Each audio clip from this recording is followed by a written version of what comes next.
Police sub inspector અને લોકરક્ષક દળ કાડરના 13,500 જેટલી જગ્યા ભરવા માટે પોલીસ રિક્રુટમેન્ટ બોર્ડ તરફથી ભરતીનું પ્રક્રિયા જાન્યુઆરીથી શરૂ કરવામાં આવેલા છે.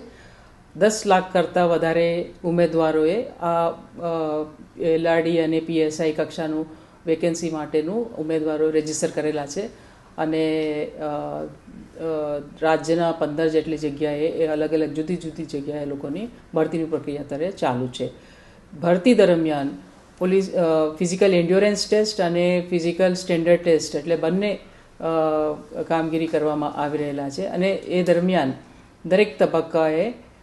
વધુમાં વધુ ટેકનોલોજી વાપરીને પારદર્શક રીતે ભરતી થાય એટલા માટે ગુજરાત પોલીસ ભરતી બોર્ડનો પ્રયાસ છે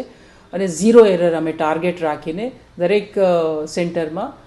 CCTV મોનિટરિંગ પણ કરવામાં આવી રહેલા છે અને તમામ પ્રક્રિયા ગુજરાત પોલીસ ભરતી બોર્ડનો કંટ્રોલ રૂમમાં લાઈવ મોનિટરિંગ પણ કરવામાં આવી રહેલા છે.